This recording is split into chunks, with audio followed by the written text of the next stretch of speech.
Hi, welcome to Brooklyn. Would you like a gluten-free unicycle? We got so many tents in this town, the whole city looks like an REI showroom. The city is your campus. So all day, every day, I just daydream about doing cocaine. I do. It would make me a better dad. It would. I'd be like, fucking cars? Yeah, let's go. Is this one a pullback? It's a pullback? I wish I could do cocaine.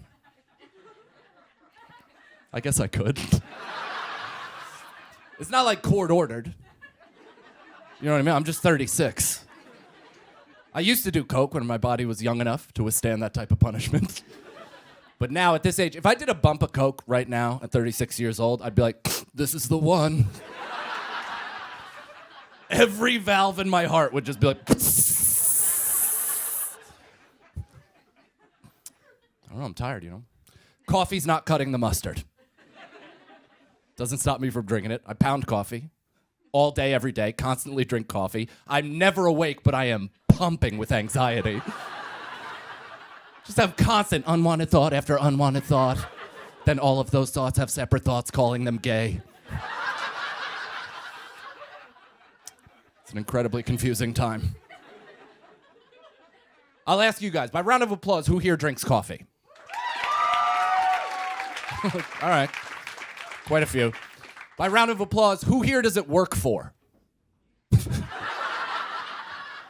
that amazing? We all drink it. It doesn't work. Coffee is the Johnson & Johnson vaccine of drinks. It is. It has an incredibly low efficacy rate. But for whatever reason, we're all still lining up. I know, you know, that's just powerful PR. It is. It's dishonest. Big coffee spending them bucks. But it's powerful, right? I guess cocaine has some pretty dishonest PR as well, right? Cocaine, what is it? It's a sexy drug. That's what my dealers have told me. Like, dude, do a little bit of this, you'll turn into Enrique Iglesias. I've never become a dewy-faced Latin man singing his heart out. I've never been sexy on cocaine. I've never had sex on cocaine. I've told a ton of stories about high school basketball.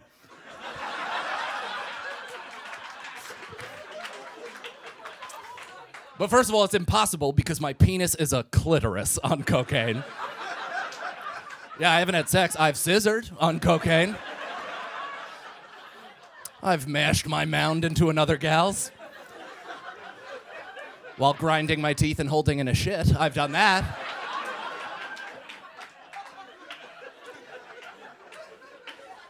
Never quite made it in. I know, that's an aggressive way to open. It is. I don't know what I'm talking about. I don't know about you guys. You know, I feel like that's the biggest impact of the last 2 years on me. You know, is that I no longer know how to be. Just socially, I don't know how to talk to people. I don't know how to congregate. I'm suffering mentally and emotionally. Thank you. But I'm warning you about it. That's pretty cool. I feel like a lot of people are messed up, right? People are going through it, but not a lot of people are communicating it. I feel like the craziest people right now, the most bat-shittiest of us all, are the ones that are like, actually, it's been a really productive year. I've read a lot. I've written a lot. I ride the Peloton 4 to 6 times a day, just scream pedaling away from every single negative thought that I've had. It's been a really productive, yeah. I'm like, then why are you crying blood? I don't know, this city also, it's kind of easy to feel like you're losing your mind. You know, there's quite a bit happening out there. Especially now that we're in flux, but I don't know, I think New York will be back, right? We have some financial things in the works. Weed is now legal, I think. Here's the thing, I smoke weed every single day of my life. I have no idea if what I just said is true. It's the worst legalization rollout of all time. I think it's legal. I heard it's legal. There's certainly no physical evidence to support that. I saw on an unverified Instagram account that weed is legal. And honestly, that's good enough for me. Personally, that gives me enough confidence. I'll smoke a blunt on the sidewalk. Blow hits at cops as they walk by. It's like, it's a new day, officer. Hope you don't fail your piss test. That's it. Regardless if it's legal, it almost doesn't matter because it's been socially accepted in this city for a long time, right? You walk through a plume of weed smoke, nobody freaks out. It's pretty nice. That's not the case everywhere in this country. I travel a lot. I was just in Wilmington, North Carolina, and they have a very different view of weed down there than we do up here on the north.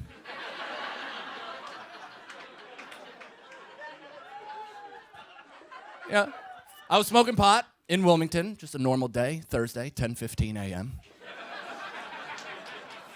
I'm with my buddy, we're smoking, having a good conversation, enjoying the clouds, and people were walking by and giving us looks as if we were shooting heroin while eating each other's assholes. In the middle of town square, like, oh my God, are those two smoking marijuana? Are those boys smoking marijuana? They're doing a Schedule I narcotic. In the middle of the day while I'm walking with my son to the pharmacy to pick up a pain prescription I've been taking since high school. I done can't believe that boy is smoking marijuana. So it's terrifying. Came back up to New York to get safe. It's even scarier here. It's weird, right? It's weird. The legalization timing is odd because they legalized weed in New York City while New York City is at its most terrifying. That's weird timing. They're like, hey, it's a little scary out there. Why don't you smoke this and watch it in IMAX? It's like, oh, okay, cool. This Oculus won't come off. You know, I feel like the parks, they're my favorite part of the city. They're the most beautiful, right? It's a little bit of nature amongst all this industry. It's a cool contrast. Now they are a living, breathing nightmare. All the parks right now are kind of like an outdoor escape room. There's exits everywhere, and I still can't find my way out. I made a mistake. I smoked a joint and walked through Washington Square Park. Yeah, what a Dante's Inferno that place is. Like a true hellscape. There are so many different realities happening in that park. I have no idea which one is the truth. Right? There's like wealthy people, really well-dressed, walking through like they own the place. Then there's a guy riding a unicycle playing the trombone. Then there's like hot NYU kids laying out in the sun, drinking Prosecco, eating cheese, like, this is the greatest city in the world. And just feet away, a dude with 6 open wounds is just leering.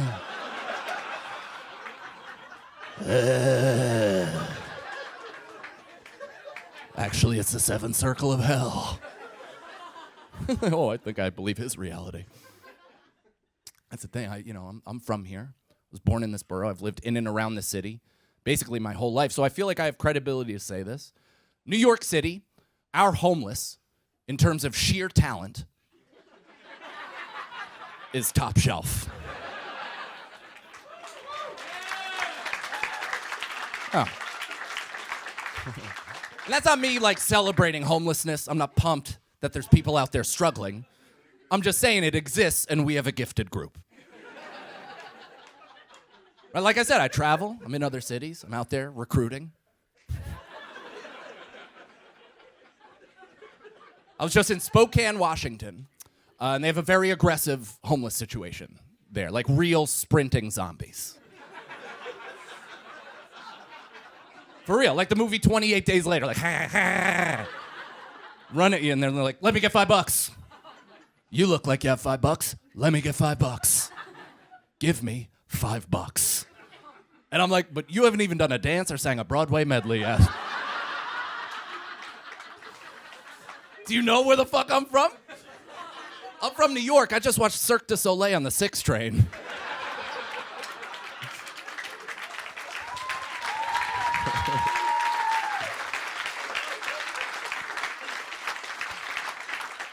And I gave those dudes a dime. You want 5 bills just because you exist? That's white privilege homeless. I don't know if you've ever met anyone from New York City, but they don't tend to patiently endure the bullshit of others. I once had a homeless man in New York tell me to hurry the fuck up while I was handing him a $1 bill. Living in New York is like one extended game of how well are you hiding your poverty and depression. Some days you'll hide the poverty better, other days the depression. But when you get that balance just right, oh, people say, look, that guy's dreams are coming true. If you're not from New York, I tell you right now, rats are not scared. Rats be walking around like, I wish you would, motherfucker. Holding their balls and shit, turning their tails like this. Yo, you finished with that donut or what? All right? Rats be looking for the train like we do. They be looking for the train like, what is next train? Next train. I've been here for 25 minutes. Don't back the fuck up. We almost made it, didn't we, LA? Like, we almost got back to normal, right? We were so close. It's like a masked audience, like, what are you talking about? Nothing is normal. We were this close. We were almost had everyone pretending to believe in science. We were so close to getting it back. And our city is forever changed, right? Everything's worse and weirder. We've got a homeless problem no one's allowed to talk about. We got so many tents in this town, the whole city looks like an REI showroom. Like, it is a nightmare out there. And the weirdest thing to come out of this pandemic is that LA finally has the outdoor eating it should have always had. Why did it take an epidemic for us to be where we belong? We're supposed to be outside. Our weather is what we're known for. It's why people flock here. It's why our city has the highest concentration of delusional lunatics. Thank you for coming out, by the way. Like, and we finally got outside, and everyone's acting like it's elegant to be eating outside. This isn't Paris. Like, this is weird outdoor eating. There's nothing elegant about it. Like, oh my God, you guys, we're outside. You are eating behind a cement police barricade. Like, in the gutter. Where the garbage goes next to a corpse. Like, and it's normal for us. We're like, we made it. I'm eating outdoors. I feel so good. Little gem lettuces. But it's not, it's like on every menu. It's not normal for the waiter, right? Like, it's still really dystopian for the waiter, right? Like, we all finally got our restaurants back a couple months ago, right? You couldn't wait to go out. You're sitting there outside, mask off, tits out. Like, oh, let freedom ring. This is the way it should have been. Your waiter's in his own personal hell. If he comes up, you got your mask off. He's dressed like a welder. Can you ever come in? You're like, do you want me to pull up to the next window? What is that? I'm gonna get started with some appetizers. The guy's just breathing into his own personal hurt locker. And you're like, we're so excited to be here. Thank you so much. And it's interesting because everything about our city is different, but what didn't change is the required banter between waiter and customer. Right? Like, it's a pandemic. The waiter's like, welcome, so happy to have you. So have you dined with us before? No. But I have eaten at a restaurant. Like, I get the run of show. Can we hurry this up before there's another lockdown? Like, I understand how this works. Well, we do things a little differently here. No, you don't. You don't. Who in this room has ever been, like, floored by the information the waiter gave you subsequently? Like, who's ever been driving home just wowed, like, wow, that was different. I'm so glad there was a disclaimer. Well, waiter's ever been like, we do things differently. Tilt your head back, open up your goddamn throat. Like, when has it ever been that different? To say that things have gotten harder in the City of Angels. I've never called it the City of Angels until just now. To say that things have got harder, I think, is an understatement. And to me, they've gotten harder, and it's not even necessarily just the pandemic. Like, things overall have gotten harder. Like, you can't just go out to eat anymore. Remember? Like, if you were hungry, you're like, no, we will remedy that with food nearby. You cannot do that now. Everything is closed. There's no workforce. People don't want to. Everything is small. Everything has limited seating. And I don't blame the pandemic. I blame the fact that we love a hipster aesthetic. We love small batch. Remember, like, oh, Cheesecake Factory. We want everything tiny. I want 1 scoop of lavender ice cream made every week for only 6 people. I want every restaurant run by 2 sisters from Brooklyn making 1 spoonful of honey. tiny. Like, we're in Koreatown right now. If you want to go to like a cool Instagram hipster place after this for dinner, you can't. It's closed. Nothing is open. You can go to Burbank and there's like a Chili's, but that's about it. Everything's cool. Go knock on any vegan cool hipster restaurant Instagram spot at like 7 o'clock. Just like, are you guys open? I'm sorry, we're closed. We ran out of intention.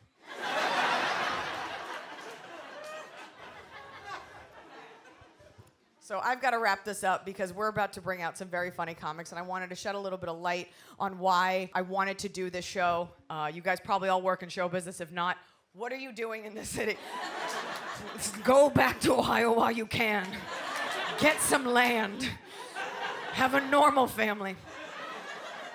This business is really difficult, and I wanted to do a show where the comics chosen were chosen simply because they're funny. It's not a corporate mandate. There's no checklist. There's no expectation because I created it out of nothing, because trends come and go, but funny is forever. And all the comics on this show are people that I know, people that I've seen hustling, people that deserve a shot, and nobody gave me a shot. I had to claw it out from the mouth of Hollywood, and so I wanted to just give some comics a break who I see working hard, who are funny, and tonight's gonna be so fun. New York City, everybody, here we are. City of dreams. That's how they bill it, right? City where dreams come true. Have you looked around? Does it look like people's dreams are coming true out there? Oh, look, a Mexican man delivering Chinese food on a bicycle, just like he always dreamed back home. A family digging through the garbage for bottles and cans because they're just that passionate about the environment. Do what you love and the money will come. A nickel at a time. People working 2 and 3 part-time jobs into their 30s and 40s, having 2 and 3 roommates. A lot of people seem to have that dream in New York. You ever listen to hip hop in the 90s? When they talk about Brooklyn, every neighborhood had a violent nickname. It's like do or die, best style. Shoot to kill, Brownsville. Stab you with a fork, East New York. Yum, yum, yum, yum, yum, yum. I mean, East New York's holding it down. They're still not gentrified. They standing right on the border like, yo, come over here, white people. Yum, yum, yum. But the rest of Brooklyn, it's crazy. We could all walk over the bridge right now. There'll be a greeter there waiting for us. Hi, welcome to Brooklyn. Would you like a gluten-free unicycle? I used to live in Los Angeles too. I had a City of Los Angeles Facebook page. I had that for a while. I was there during the beginning of the pandemic when everyone stayed at home and so the roads emptied out. And then people in LA were flying down the empty streets. So I said, we understand you're enjoying the empty roads, but we need you to slow the fuck down. Melissa's like, somebody's getting fired. Probably not. Does the city handbook allow for city employees to use profanity? Hell yeah. I went to New York University for college. Went to NYU. I paid for my education $191,000. I'm sorry. For my education, I owe $191,000. And by the way, NYU has no campus. I didn't know that. It was the only school I got into. And I showed up on the first day, and I dropped my stuff off at the dormitory, and I was like, where's the campus? And the RA giving the tour went, what campus? And I said, the college's campus. And I swear to God, this guy, his name was Thrace. I'll never forget this. Thrace went, Alex, the city is your campus.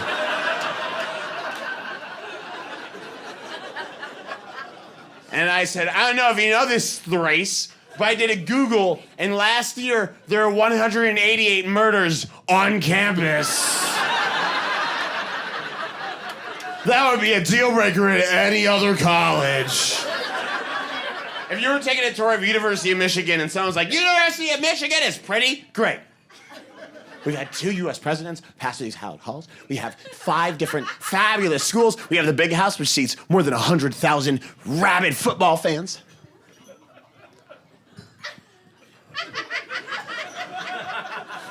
There is one thing. Every 2 days, someone gets shot in the face, but it's not a big deal. It does happen on campus.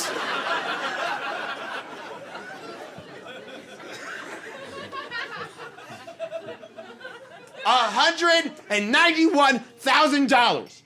And the reason I paid that was because someone was like, you can't get a job without a degree. And like, as it turns out, you can't get a job with a degree, but no one told me that. I studied philosophy.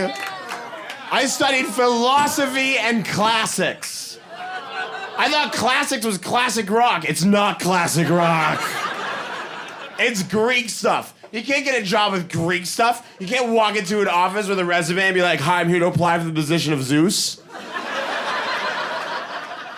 Because they'll be like, Zeus is not an entry-level position. You start a Hermes and you gotta work your way up. You know what I could have bought for $191,000? For $191,000, I could have bought 2 lions. What makes more of an impression in a job interview? A degree from a liberal arts university in philosophy or 2 goddamn lions? You walk in holding them on golden leashes and you sit down for your interview. And the guy's like, what are you looking for in the position? Oh, we're looking for someone with leadership skills. I am head of the Pride. What do you bring to this company? 2 lions. This is Thor, and this is Mufasa. LA is very exciting. It's Hollywood. You step off the plane, you see like a celebrity, you see the Hollywood sign, people with anorexia, and it's very exciting. And I always think, I get there, I'm like, I'm getting discovered. I'm just gonna be standing in line at McDonald's and someone is gonna be like, you're discovered. Next thing I know, I'm like having anal with Vince Vaughn.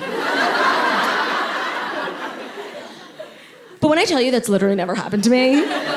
So it's like every trip is a disappointment for normal people. Like we always think it's like, oh my God, this is how my dream starts. No, the craziest thing that happens to regular people in LA is like we try vegan food for the first time, you know? And we end up with diarrhea. Or did we get diarrhea from having too much anal with Vince Vaughn? Makes you think. You know, I live in Brooklyn, all right? So there's just tons of younger hipster parents, tons. And I can't stand them. And so like a guy with that hat and then, you know, one of those like, 23 skidoo mustaches and like a full sleeve of like, retro toasters or some shit like that. And then a skirt and culottes and a big whetstone, an oily, glistening whetstone that's like dangling off a sheath, right? This thing, and you're like, what? Who, when, how, why, Oh, the whetstone, oh, yes. Oh, yes, well, I just got back from crafting. Me and the gang get together and we'll craft, and I'm making, I make bespoke, handcrafted, artisanal, farm-to-table marbles. And I know why everybody's upset in New York. Public transportation. Public transportation is the only time you're forced to be around people that you will never be around. It's like being in a comedy taping. You ever get on a train? It's like 8 o'clock in the morning, right? Somebody can be like 8 inches from your face. And for 12 stops, you act like you don't even see this person. They this close, you're like, I'm not looking! And then if you don't want to ride the train, you drive. But New York is like the highest rated city for road rage. If you're from another country and you don't know what road rage is, this is road rage in New York. You had a red light. The light turned green for 1.5 seconds. And you don't move. You got everybody from 14th to 125th beeping their horn. Ah! Come on! I gotta get to the red light. When you grow up in a big city, you grow up fast. Like if you're a baby born in LA, you actually get discharged from the hospital with a fake ID and a 40-year-old boyfriend. Something I love about New York is it's obviously vibrant citizenry, fucking shoving, elbowing down the streets. Everybody's living like a motherfucker. Just children, little old ladies, get the fuck out of my way. And there's this sense of like, hey, move, fuck you! There's a life, there's a vibrancy, and now everyone is doing this, and so you have to go up to people and be like, excuse me, fuck you. Sorry, go ahead. LA does some weird shit, man. They be doing this weird shit to me where they just assume I'm bisexual because I'm a good person. I don't know, is any other nice ass niggas here? Does that happen to you? It's wild. It's wild. I don't know if y'all know this shit, but apparently straight men are so bad. Good manners just make you gay now. That's just how it works. That ain't fair. I was just raised right, nigga. That ain't fair. It's wild. And if there's any bisexual people here, I just want to apologize. I don't think that's fair. I get lumped in your struggle because I'm a nice ass nigga. That's not right. That's not fair to you, right? Like if y'all talk to a bisexual woman lately, ask her a dating story. This bitch gonna sound like she just got back from war, nigga. It's crazy out here. It's too many options. It's not fun. Nah, bro. Every Pride Month, it's just hard for a nice nigga like me, man. Like, people just assume. Like, I was at this Pride party, man, and this girl got drunk, super drunk, lost her phone, keys, dignity, all that shit. So me and my homies, we got her home safe, got her back to her roommate. Next morning, she finds her phone. Venmos me $20, right? Venmos me $20. And she wrote me a letter in the Venmo charge. I didn't know there was this many characters in that shit. But she wrote me a letter. She said, "Dear Niles, I know this last presidency has been hard for you and your people.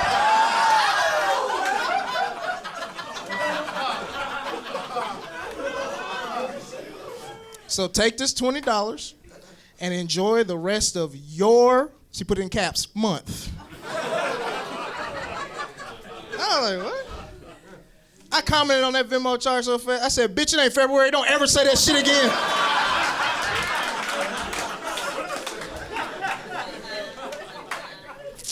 I love Pride Month though, bro. I love my gay trans homies, man. I love them because I'm from the South, bro. And every time I go home, somebody say something ignorant, man. Every time. I was at a wedding, right? Options at the wedding were fish or steak. I picked fish. I didn't want to be heavy on the dance floor. Niggas be wobbling and shit, you know what I'm saying? And why did a dude at my table lean over and go, "Nigga, you gay"? What? That's not fair. Like, I don't think you should have to say no homo before you eat sea bass. That's not... It's not right. It's not right. Every time I go home, they just ask something ignorant because I got gay friends, man. They be like, "Do they come on to you?" No, that's not what happens when you have gay friends. Like, if anybody in here, if you the straight homie in the gay friend group, you know what it is. You just a fucking chauffeur. You know. The niggas laughing hard, no. Gay niggas do not like to drive, bro. I don't know what it is. They just don't do that shit. It ain't they shit, man. And it's trash because it's like, I be driving, gas expensive, bro. And I be driving the gay homies around. I can't ask for gas money because then I'm the homophobe. You know what I'm saying? It's bullshit. They found a loophole, nigga.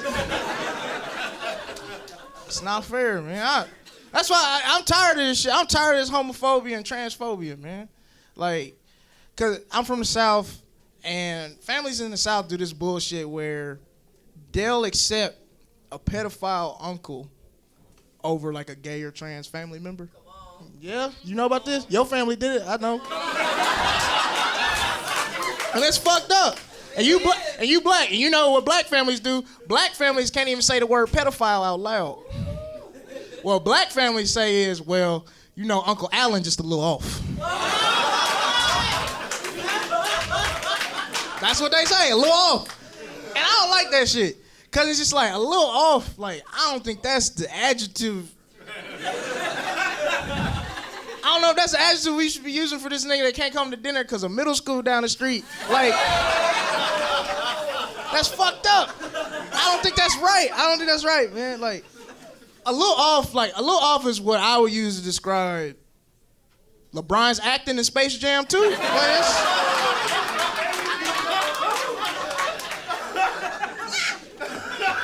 that shit was trash. And I'm a big LeBron fan, bro. And like, my whole life, I thought the worst thing I'd ever see LeBron James do is tear an ACL. And no, it was rapping with Porky Pig, nigga. Man, whole time I was watching like, it's for kids, it's for kids, it's for kids. So bad. Ugh. Anybody find out like something new about themselves during the pandemic? Like you found out you was like a feet nigga or some shit like that? No, look, I'm not making fun of feet niggas. Like, one of the best directors of all time, Quentin Tarantino, is a feet nigga. Like, y'all weird, but like, just know, like, there's hope for you. Like, it's okay. I didn't find no weird shit like that out, but I found something new about myself during the pandemic, and it was so different that, like, my family had to tell me. My family sat me down Thanksgiving Day. We were at my aunt's house, and they told me some weird shit. They told me that I'm Irish.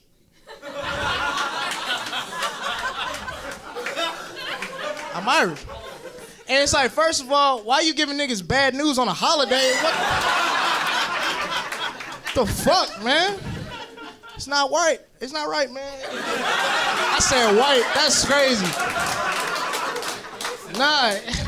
And then, like, they didn't give me no information. They just like, your great-great-grandmother was this very mean Irish woman, and that's it. That's all they told me. And I got mad because shit started making sense. Like, I was like, oh, shit, that's why you cried during Good Will Hunting. Okay. Matt Damon not even that good of an actor, nigga. Like, I was just an angry Irishman this whole entire time. Bullshit, man.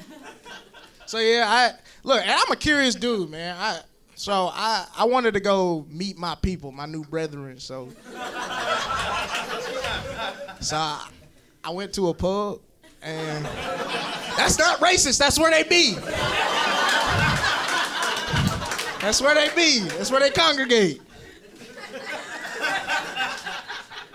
And so I was hanging out with them, and shit got weird, man. Cause I don't know if y'all know this about Irish people. It might be some of y'all in here, but like, Irish people are a very oppressed white. Y'all know that? The Irish people had a very hard time at the beginning of their story in this country. And when they drunk, they gonna tell you about them motherfucking potatoes, nigga. They gonna tell you about them fucking potatoes. They gonna let you know.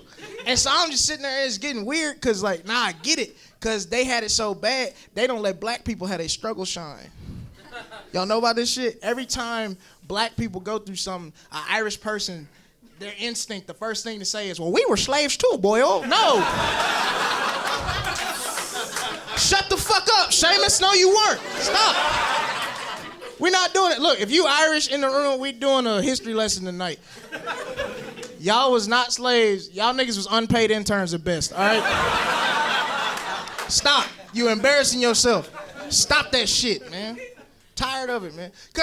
Cause look, there's Holocaust deniers out there, and I think we can all agree that's insane. That's crazy. But if you bought a ticket, you can stay. But I will say I'm somewhat of an Irish slavery denier. I don't think that should happen. I don't. And look, I'm not just up here saying stupid shit. Like, I can back it up. Like, either Irish slavery didn't happen or it wasn't that bad. Because y'all ain't got no good music, bro.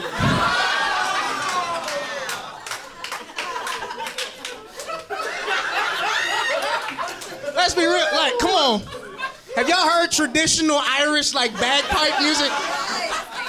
Ain't no bad bitch twerking the bagpipes, come on.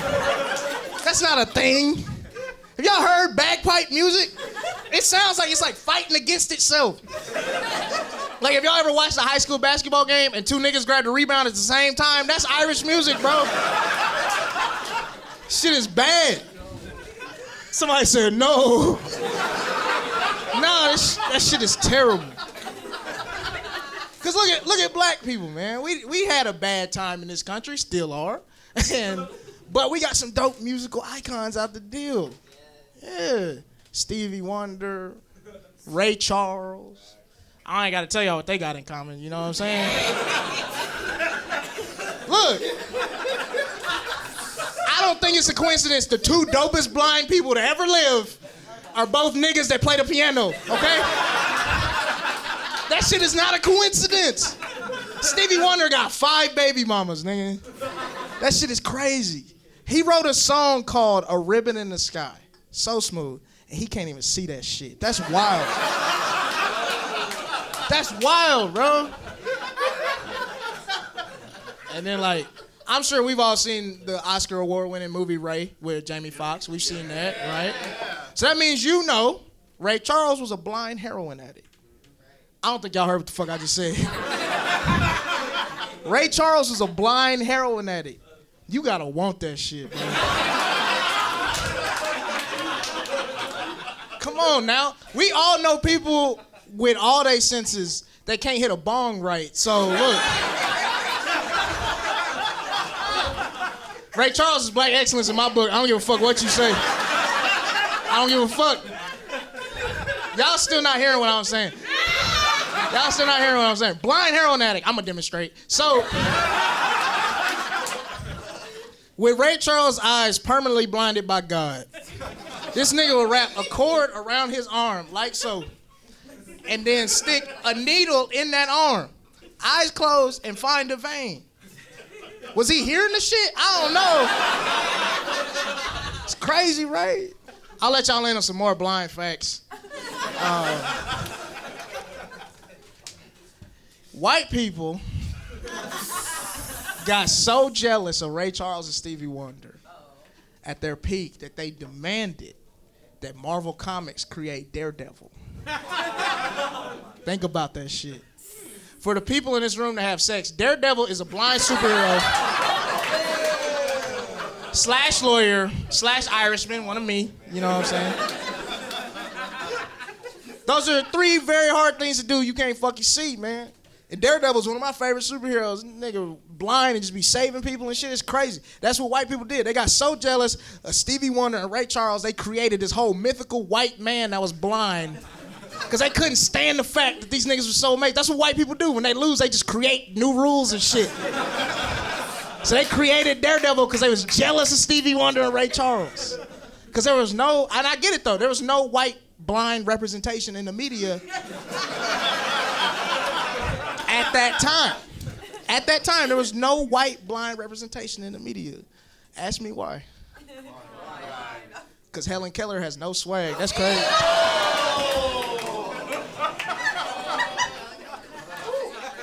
My mom told me to stop telling that joke. She's like, you've been telling Helen Keller jokes for 20 years. I'm like, yeah, nigga, that's why it's good. What's up? I'm a veteran at this shit. She was like, you can't start a joke about racism and talk about class and all this kind of stuff just to make fun of a blind girl. Like, I did it. What's up?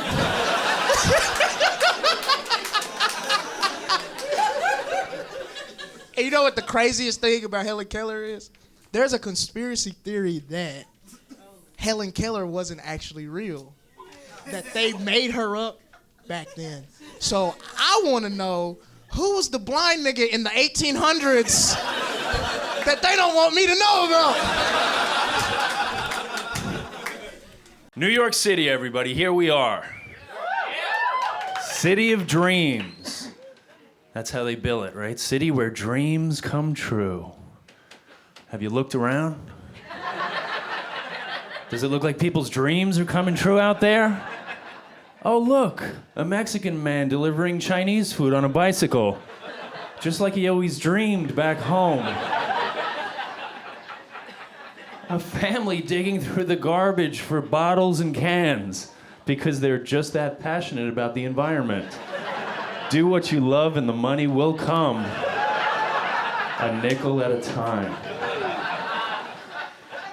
People working 2 and 3 part-time jobs into their 30s and 40s, having 2 and 3 roommates. A lot of people seem to have that dream in New York. And it is coming true. Living in New York is like one extended game of how well are you hiding your poverty and depression. Some days you'll hide the poverty better, other days the depression. But when you get that balance just right, oh, people say, look, that guy's dreams are coming true. Let's get a selfie with him.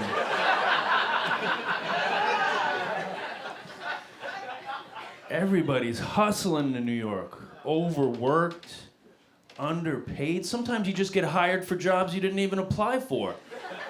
I drive a 2007 Toyota Prius, charcoal gray, nondescript. But now that Uber and Lyft exist, people just get into my car routinely. Just recently, this young woman gets in my car, announces, "We're going to Brooklyn." Starts waving her girlfriends over. I'm like, whoa, we're not going to Brooklyn. She's like, excuse me? I'm like, I'm not a cab driver. She's like, what? I'm like, this is not a cab. I'm a person who has a car and drives himself places he needs to go. And then she was horrified when she realized that she ran out, traumatized, into the embrace of her friends, as if I had done something wrong. I was like, you broke into my car. And she was so sure of herself that I was like, maybe I do work for Uber. Is this how they hire you? Someone just gets in and is like, all right, where in Brooklyn? Where do you? I just want to get a good review. I hit a cop car with my car. I don't recommend doing that. I was driving home with my fiance. We were just a few blocks from home. We were passing by this cafe that I go to from time to time. I noticed it peripherally that they were open later than usual. So I turned my head like, oh, they're open later than usual. When I turned back, the words police were getting closer and closer. I rammed into the cop car's bumper, and my fiance, to her credit, didn't say anything, but I could just feel everything she was thinking. I was like, you're right. You're absolutely right about all of it.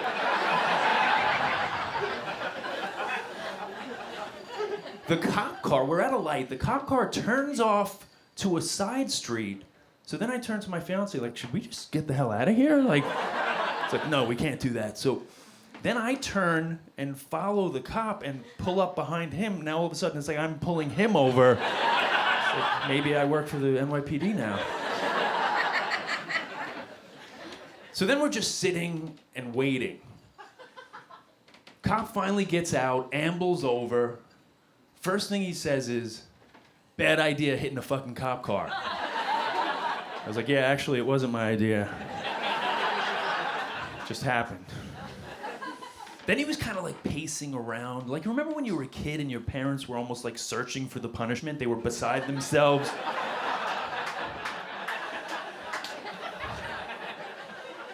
So I'm waiting. Finally, he's like, fuck it, I don't want to deal with this. I was like, that was my solution.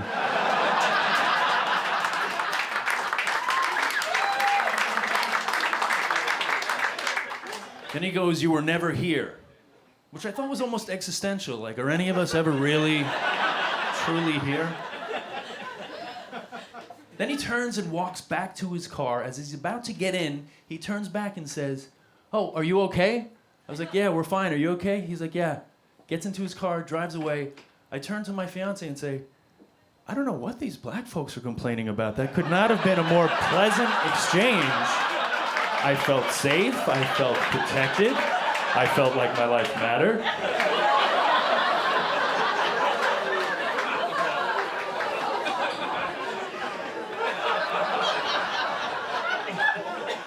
It was like we were thrust into a commercial for white privilege.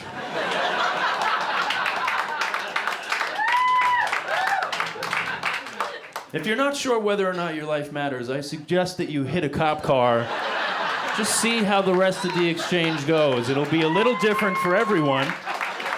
Results may vary. Some assembly required.